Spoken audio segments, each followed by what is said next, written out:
Good evening. A new front is blazing in the Middle East. And the question facing the world is, will Donald Trump launch a war that could redraw the map, or will he pull back from the edge? In the wake of Israel's aggressive strikes deep into Tehran and beyond, the US finds itself on the threshold of another potential intervention, eerily reminiscent of past regime change disasters. But Iran is no Iraq. With internal fractures widening and Supreme Leader Ali Khamenei's health supposedly in decline, the Islamic Republic may be transforming from within. Could this moment signal the end of the 1979 revolution and the rise of a new Iranian order led not by clerics but by generals and pragmatists?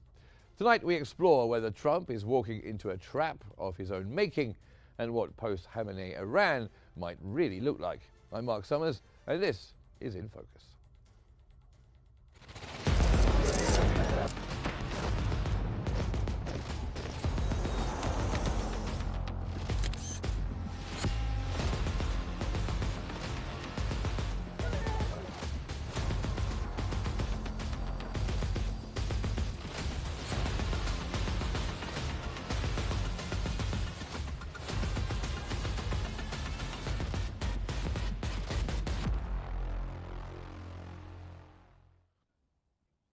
So Donald Trump has spent his second term so far lurching between isolationist instincts and confrontational posturing. But Israel's sweeping attacks on Iran's nuclear and military infrastructure have forced a reckoning. Does the US join the campaign and risk reigniting a regional firestorm, or stay on the sidelines and let Israel act alone? The Financial Times warns that United States involvement would plunge Washington into yet another regime change misadventure, echoing the debacles of Iraq and Libya. Yet Trump appears to be weighing more than just national interest.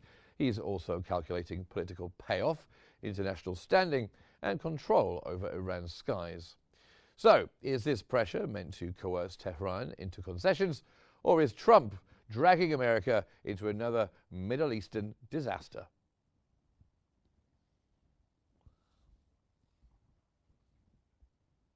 And to help us unpack this unfolding crisis, we are joined by Dr. Mohammed Sadek Ismail, who is the director of the Arab Center for Political Studies. Doctor, thank you very much for joining us here on In Focus. So what do you make of Trump's ambiguity then? His statement saying he may or may not strike. Is this a bluff, or are we on the edge of direct US military involvement?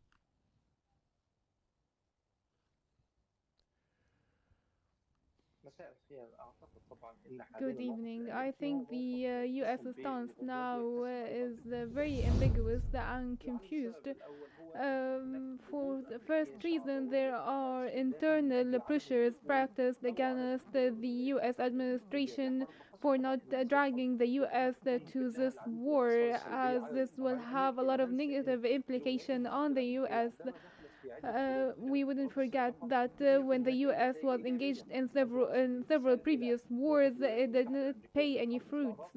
Let's leave the Iraqi experience. The war took place, and then they apologized for this war and for the engagement in the Iraqi affairs.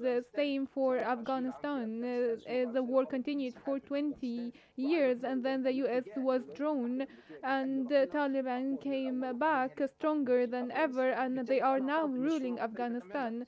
Here, I think the picture is completely different. Iran has very powerful military capabilities and can be a very strong opponent for the United States. Of course, there is the U.S. concern, but there is an Iranian desire to be resilient and to prove that Iran is not defeated. Some can draw a comparison between Syria and Iran, but the situation is different because when Iran changed the regime in Syria, Syria was already witnessing divisions and fractions internally. They had a ruling regime and opposing groups and terrorist groups and international authorities intervening in the internal Syrian affairs. For Iran, it's different. They have a stable regime since '79. There is military capabilities and a huge rocket system. and they have an ideology ruling with followers from all around the world, and consequently there is a very important aspect here to take into consideration, that there is an international stance biased to Iran. We wouldn't forget China, Russia, all biased to Iran. Here the equation is entirely different compared to Syria or Afghanistan or Iraq. Now let's talk about how things are in the United States for Trump, as that's what we were talking about, the Trump element to all this. How serious do you think the internal divisions are within Trump's administration? He has the hawks, the military hawks, the people who have always wanted to attack Iran, but he also has people who are totally against it. How do you assess the internal divisions in Washington?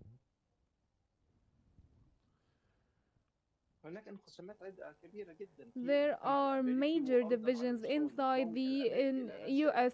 society. We wouldn't forget that the Democratic Party opposing Trump and his policies, in addition to how Trump is capable of achieving good governance for the United States. For example, when he ran for presidency, he pledged to have consensus in the Israeli-Palestinian cause, and this did not happen. He also said that he will have some kind of negotiations to end the war between Russia and Ukraine, and he wasn't able to do that.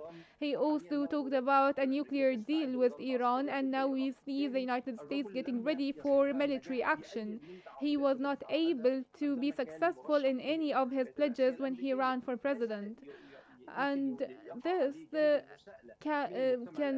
will have him held accountable before the U.S. elite and for the U.S. societies.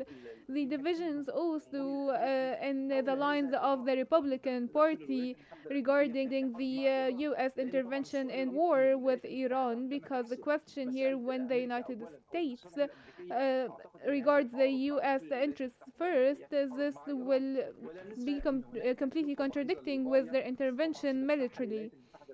Of course, there will be a very high cost, whether economically or militarily. In addition to the casualties will be increased as the military spending will be considerably raised.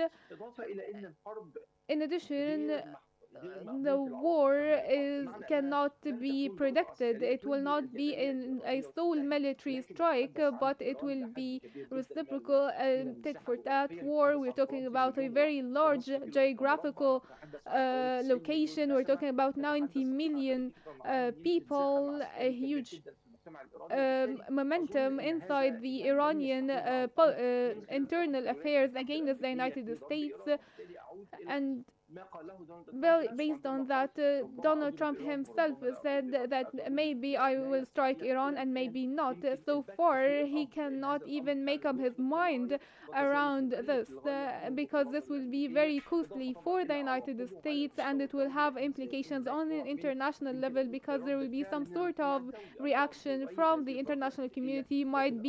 Some might be in favor, and others will oppose the U.S. intervention and will stand with Iran against the United States. Now, there has been talk of a strike on Ayatollah Khamenei himself. Apparently, at the beginning, Trump told Netanyahu that he wasn't to assassinate the Iranian leader, but Trump has also mused about it and said, well, perhaps it's possible, maybe we might take him out. I know where he is, he said, if I wanted to take him out. Is this something that you think is likely, that the US, if it does get involved in this particular conflict, will it take out Ayatollah Khamenei? And how would Russia deal with something like that?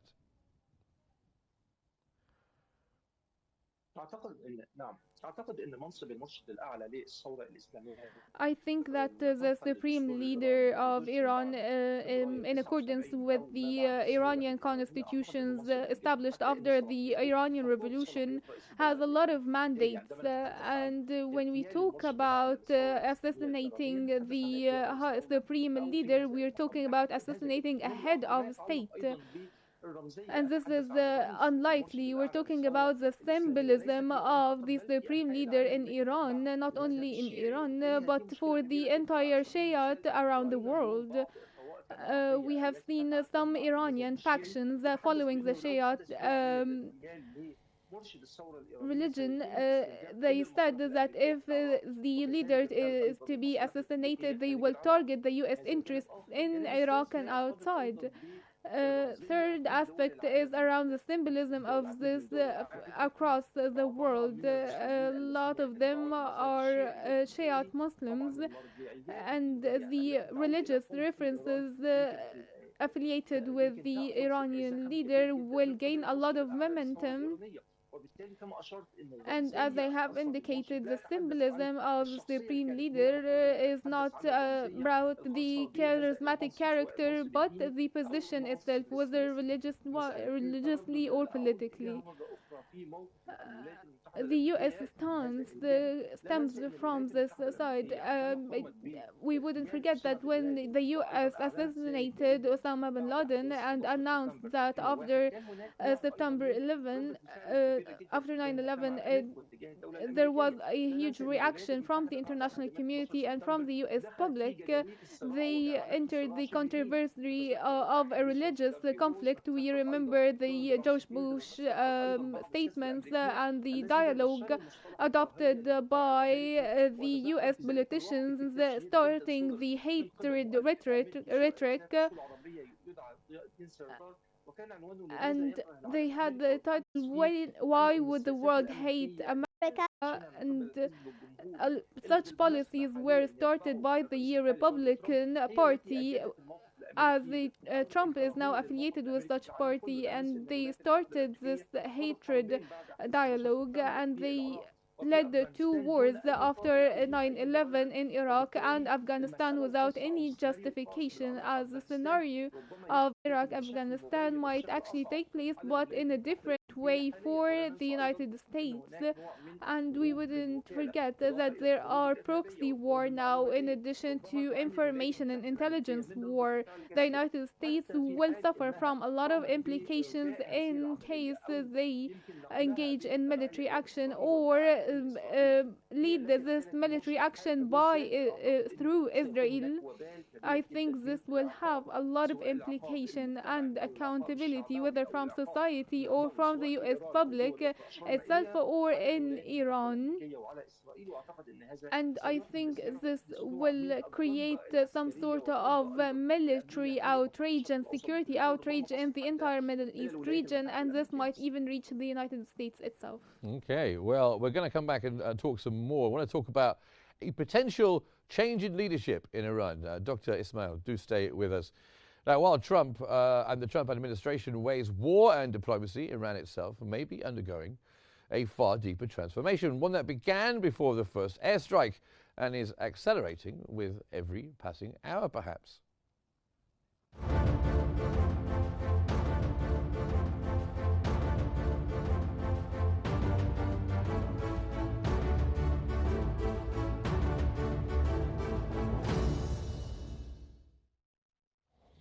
Now, as bombs fall and Iran reels, a quieter but equally seismic shift could be taking place inside the regime. Khamenei's revolution, rooted in ideological zeal and anti-Western resistance, could be giving way to a nationalist, militarized pragmatism. According to Foreign Policy News, the Iran of tomorrow could be less Islamic Republic and more an IRGC technocracy. This is not the democracy long hoped for by the West, but it is a departure, and the collapse of the axis of resistance in Syria, Gaza, and Lebanon has only accelerated this pivot. Iran's future may now rest not with clerics, but with generals and economic reformers. The question is, can this new Iran survive its transformation?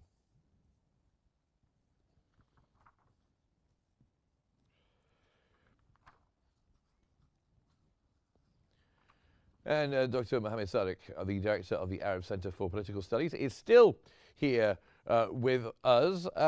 What do you think, Dr. Ismail? Do you think we are witnessing some kind of final chapter of Iran's Islamic Revolution? Are we going to see the end of the supreme leader and that particular version of Iran's leadership?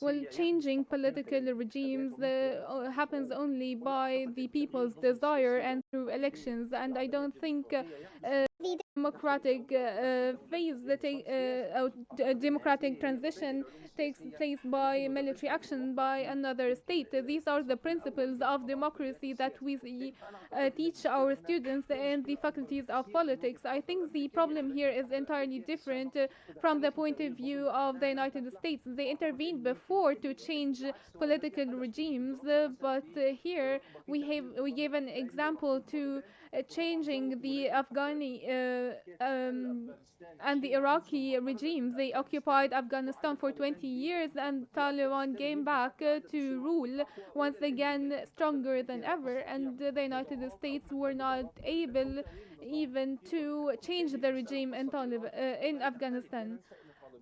For Iran, it's completely different. Taliban was a very active move, and today we're talking about the Iranian Republic.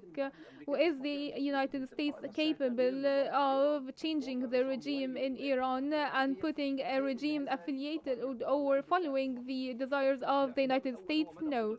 I think this is subject to some considerations. Is the United States able or the Iranian regime able to be resilient before this military operation, in addition to the desire of the Iranian people to change this political regime in Iran or keep it? It's all about the Iranian people's will. This Iranian regime has been there for 40 years, since 79, and we cannot see this regime being changed due to the Israeli or US desire not to have a nuclear state in the region. Look at Pakistan, for example. Some regard Pakistan as a Middle East state, as a nuclear state. Why wasn't it attacked by the United States? If the United States is waging wars against any state that with a nuclear program, there is India, there is Pakistan, there are a lot of states around the world with nuclear programs. I think the problem here is about Iran and Israel, and here the US intervenes to support Israel. Regarding the considerations I've mentioned previously, is the ability of the United States to support a new regime in Iran. All of this depend eventually on the Iranian ability to be resilient and to direct cruel strikes to Israel, and we have seen such strikes today and yesterday. New Iranian rockets that launches more rockets when it's fired to the sky. I think Iran is still able to deter Israel and to confront, but it's here about the literature of politics, and the peoples are the ones who change the regime, going to elections, but changing a political regime by power by the United States, this even contradicts with the principles of democracy adopted by the United States. In lots of columns, where we started in your answer, we were talking about the potential of regime change at the top of the Iranian state.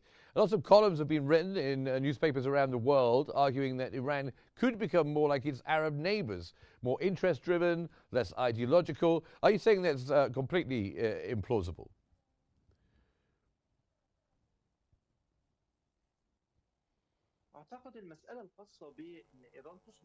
I think Iran becoming like its neighboring countries. If we look at the neighboring countries geographically, is the United States like Canada?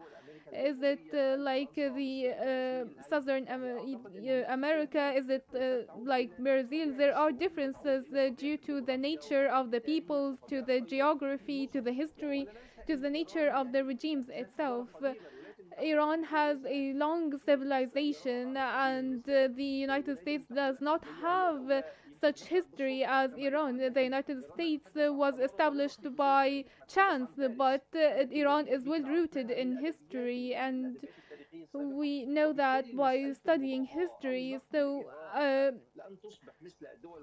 changing Iran to resemble neighboring countries has only two options: either to become a monarchy as before the revolution, or we go back to a regime such as Iraq.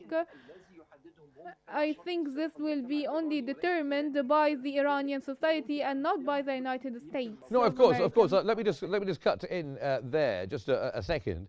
But we'll put this apart, I guess, because before this conflict broke out last weekend, the Iranian leadership, not a very popular leadership. They've had protests in the past, which they have successfully put down. Do you think this attack by Israel and a possible joining in by the United States makes it less likely then that there might be any such regime change in Iran?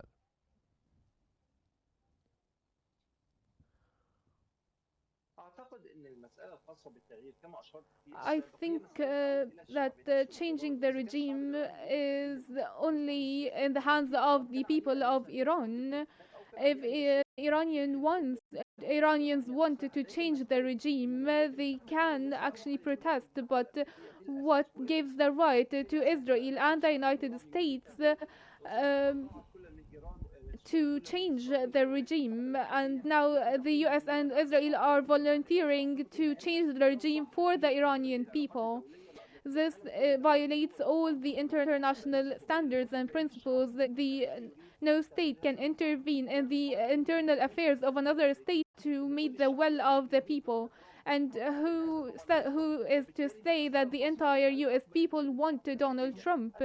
And the United States, of course, wouldn't take another state, the state X, for example, to intervene in its internal affairs to change the regime because some of the US people do not want Donald Trump. I think this is unbecoming when it comes to international affairs. When we look at the Iranian public and the other matter related to the Iranian state or Iranian leadership to continue ruling, I think it's a problem entrenched in the US mindset, and it's an excuse for military intervention by Israel and the United States. Okay, well, let's talk about some of these Israeli strikes then. Israeli strikes on Iran, particularly on media centers and these security institutions. Is this shaking the very core of Iranian society? We have about a minute and a half left, I think.